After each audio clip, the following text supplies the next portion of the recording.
Only family members with big bank accounts are allowed on this trip, Mom announced proudly. I smirked, holding up my passport, and said, actually, I bought the entire resort. The room went dead silent as everyone realized. Hi Reddit, I'm 29F, and before I get into the story, let me just say, this is one of those things that still doesn't feel real when I talk about it out loud. But I've spent the last few weeks replaying every moment, and honestly, I think it's time to put it out there. This isn't just about a vacation. It's about years of being dismissed, overlooked, talked down to, and treated like a charity case by the very people who were supposed to protect me. It's about what happens when the black sheep quietly builds an empire and the golden family finally notices too late. Let me take you back. I'm the youngest of 3 kids. My brother, Dorian, 36M, and my sister, Ray, 33F, were always the stars in my mom's eyes. Our mother, Gina, 61F, raised us in a household where appearances were not just important, they were sacred. Everything was about presentation. She ironed our socks when we were kids. We weren't allowed to bring friends over unless the house was spotless, and God help you if someone showed up unannounced and caught the living room pillows out of alignment. Dorian was the heir. Ray was the jewel. Me? I was the background noise. I wasn't rebellious. I didn't cause trouble. I just didn't matter much to them. At least, not in the way they wanted. Growing up, I learned to stay small. My interests weren't the kind you could boast about at brunch. I liked drawing, building things, and tinkering with web design. While Dorian played golf with Mom's country club friends' sons, and Ray attended etiquette classes like she was preparing to marry into royalty, I was usually upstairs in my room with headphones on, teaching myself how to animate digital logos. Mom never asked about it. She never came to see what I was working on. Once, when I showed her a mock-up I'd made for a pretend skincare brand, she looked at it, smiled a little too tightly, and said, "That's cute, but maybe it's time to think about something useful." So I stopped showing her things. By the time I graduated high school, I knew I needed to get out. I applied to a university on the West Coast, thousands of miles away from South Carolina. I got in. I didn't ask for help with tuition. I took out loans, got scholarships, worked 2 jobs. I made it happen.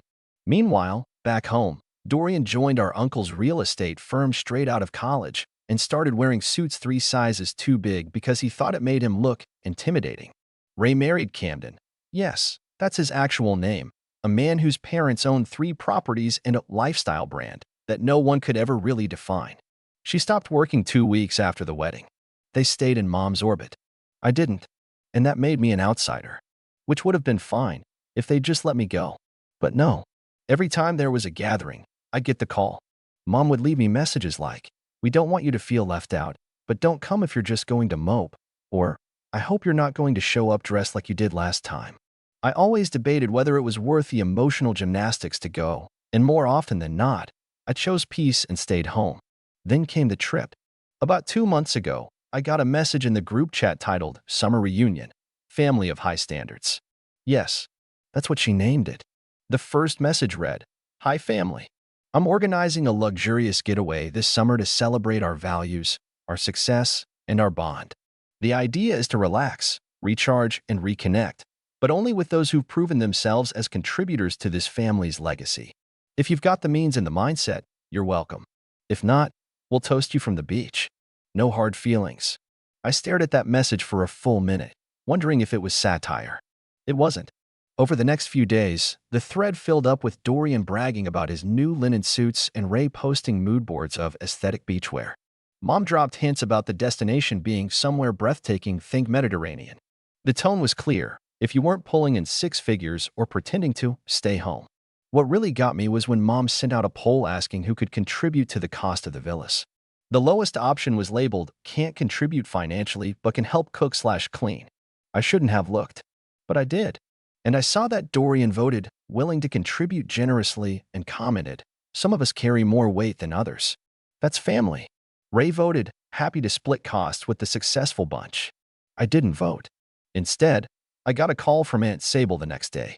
She's the only person in the family who's ever treated me like a human being and not a defective accessory. She said, "Honey, I know you probably saw the messages. Gina told me yesterday that she finally feels like she's surrounded by real winners." Then she laughed and said, "Maybe Opal can house sit while we're in Crete." That's my name, Opal. And that's when I made my decision. I didn't want to be around them. I never did. But suddenly, I had this strange, undeniable urge to remind them that just because I'd chosen distance didn't mean I'd failed. In fact, the distance is what made my success possible. Because while they were playing at being high society, I'd been quietly building something of my own. I own a boutique design and branding firm. We work with upscale hotels, eco-resorts, and independent luxury brands. Last year, one of our biggest contracts was a total rebranding and digital makeover for a resort group with properties in Greece, Spain, and Portugal. One of those resorts? Located on the southern coast of Crete. Private beach. All-inclusive luxury. Newly renovated. And thanks to that project, I had a personal relationship with the general manager. I knew the space. I knew the staff. I knew exactly how much it would cost to reserve the entire resort for 2 weeks. So I did. Quietly. With no announcement. No theatrics. I booked it under my company's name. I requested confidentiality. I told the resort to expect a family group arriving under my mother's name and to let them check in, but not to assign them the main villa. That one was mine. I even asked for the staff to subtly document things for me, nothing invasive. Just notes on behavior. I wanted to know, before I made my entrance, exactly how far their entitlement had gone. When I arrived in Crete, I made sure to get there a full day before anyone else. I wanted time to settle in, breathe in the sea air, and walk the resort grounds as if I were a guest, which I was, of course. The main guest. The resort was everything I remembered from the project. Whitewashed stone villas nestled into the cliffs, infinity pools overlooking the water, jasmine blooming along the paths. The kind of place you'd think only existed on postcards. But this time, it wasn't a virtual walkthrough on my screen. I was there, and every corner of it had my signature in the design. My villa, technically the owner's suite, was set at the highest point of the property, with panoramic views of the coast. 3 bedrooms, a private pool, and its own chef and concierge team. Not to brag, but I'd made sure my company handled the redesign with the utmost elegance, and seeing it in person felt like coming home to a piece of my own imagination. The day before my family arrived, I took a long walk along the shore and watched the sun dip below the cliffs. It should have felt peaceful, and it did, mostly.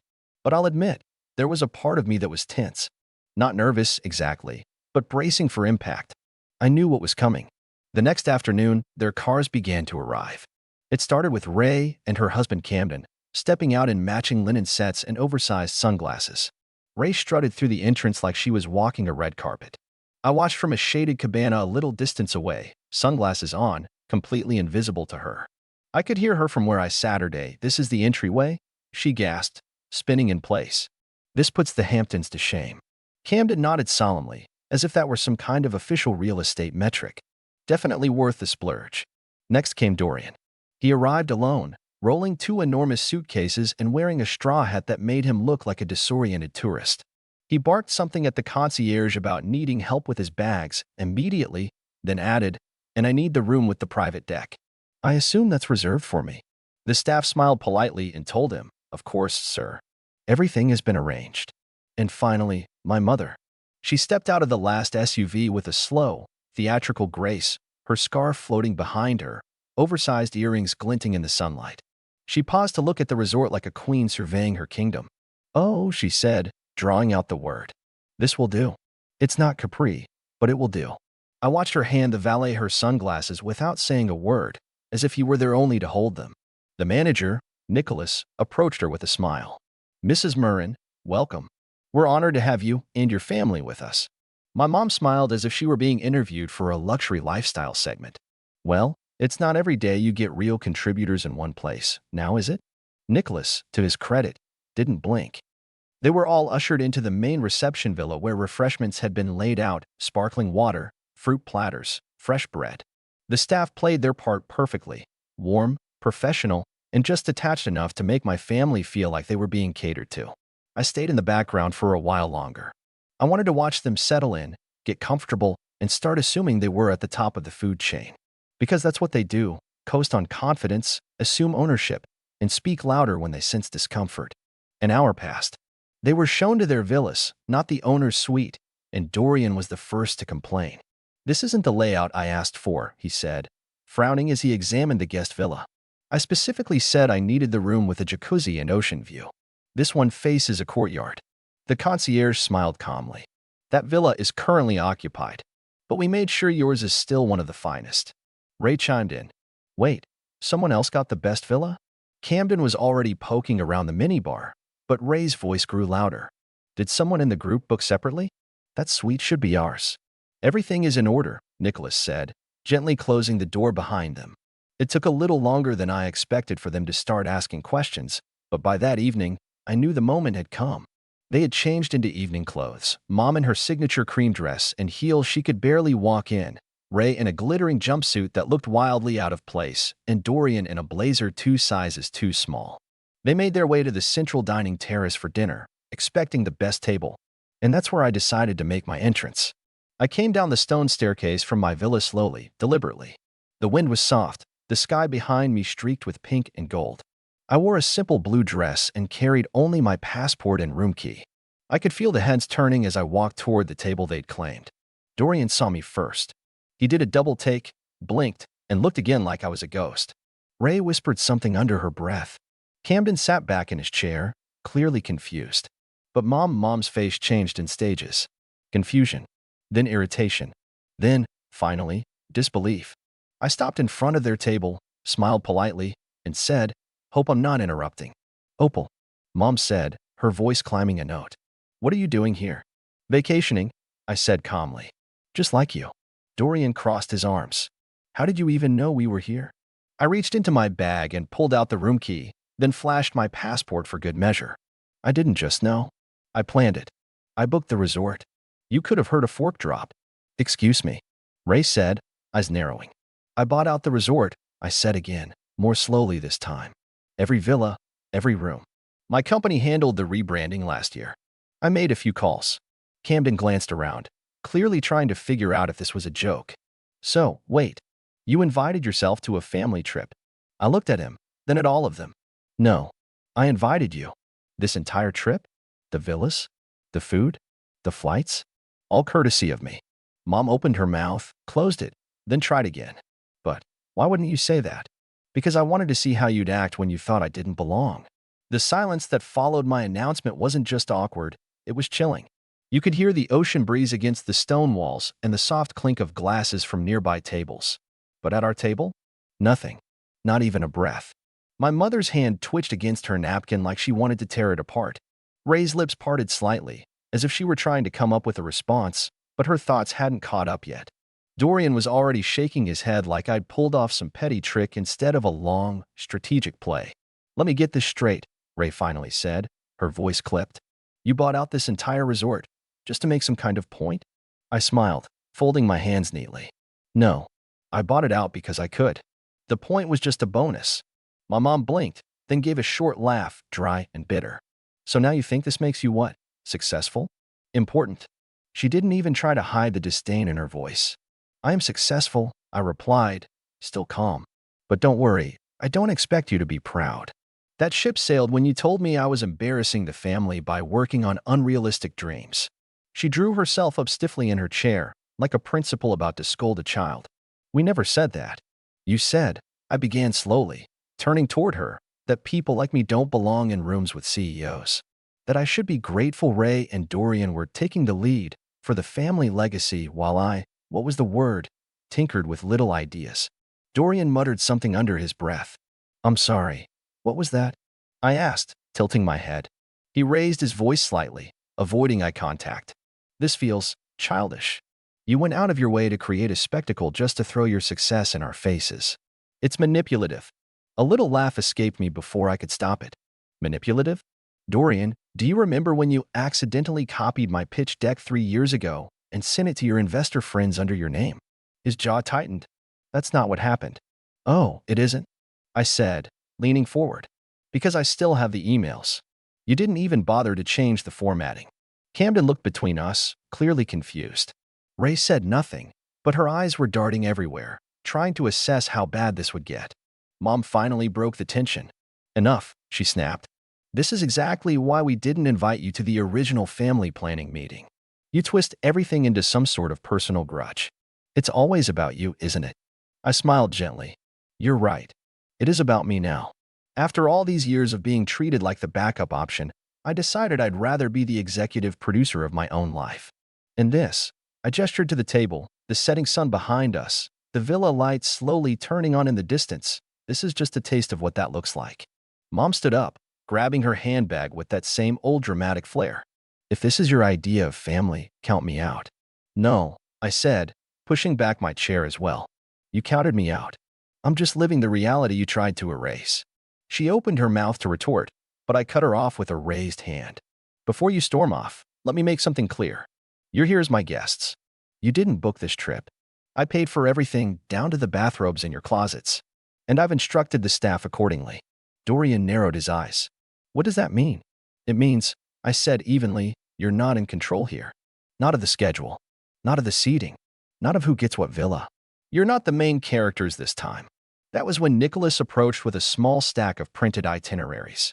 I had asked him to wait until after dinner started, but the drama had escalated a little faster than I anticipated. He handed them each a schedule. What's this? Ray asked, flipping through the glossy folder. Your activities for the week, I said. You planned our week? Camden asked, baffled. Of course, I said, smiling. I booked the resort. I curated the meals. I arranged the transport. I organized the spa days. I scheduled the boat tours. Everything runs through me. My mom flipped through the pages and froze when she reached the fourth one. There's a panel discussion? I said. We're holding a roundtable on entrepreneurship. A few guests from the business world. I thought it would be nice for you all to hear from people who actually built things instead of inheriting them. Dorian threw the packet on the table. You're humiliating us. No, I said softly. I'm finally telling the truth.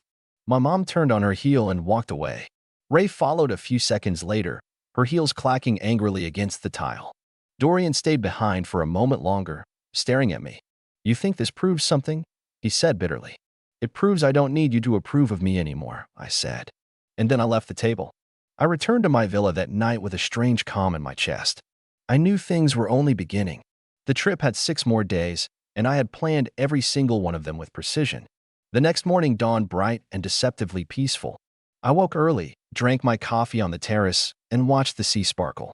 I could almost hear the gears turning inside my head, already imagining how today would unfold. First on the agenda, the spa day. I knew my family expected some luxury massages, maybe a facial or two, a chance to lounge and gossip while sipping overpriced fruit drinks.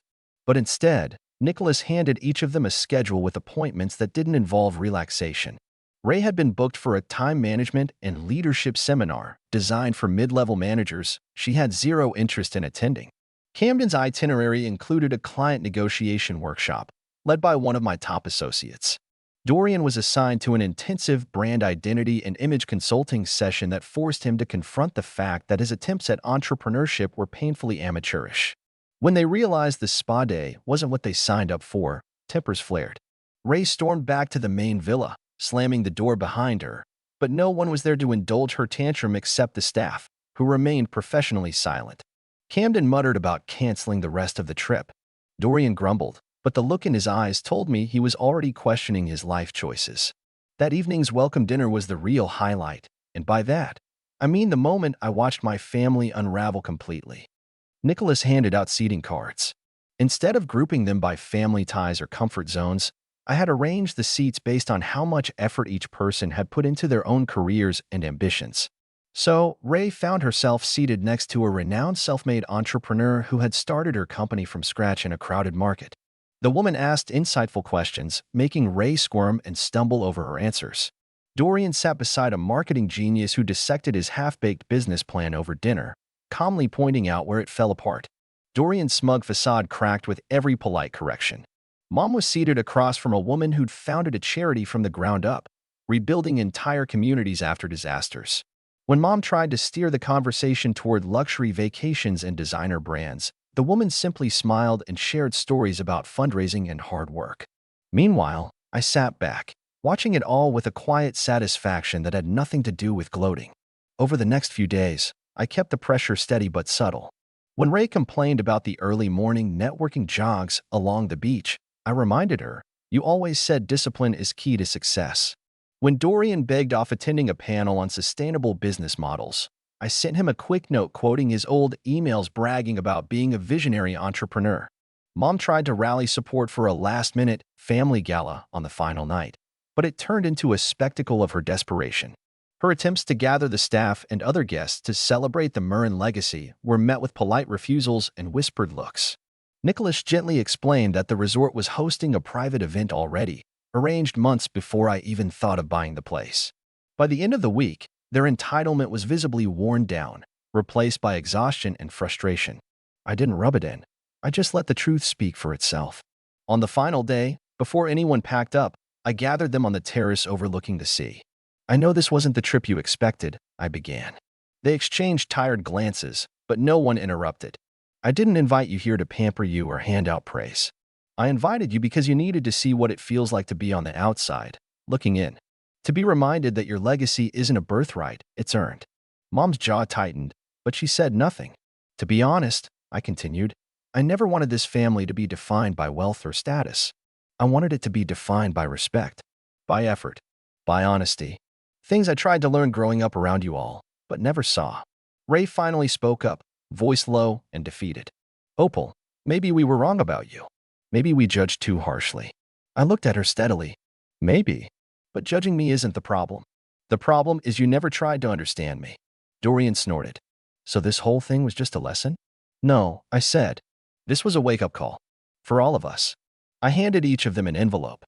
Inside were copies of the financial statements and board meeting minutes from my company. I wanted them to see what real work and sacrifice looked like, behind the scenes of the business empire I'd built while they mocked and dismissed me. "This is what success looks like without entitlement," I said. My mother's face was pale now, her eyes glistening, but not with tears. With realization that I had surpassed them all. "I'm not here to forgive or forget," I told them quietly. "I'm here to live my life on my terms. And if that means leaving behind a family that sees me as anything less than their equal, then so be it." I turned away before anyone could respond. That was the last family trip. Since then, I've sold the resort.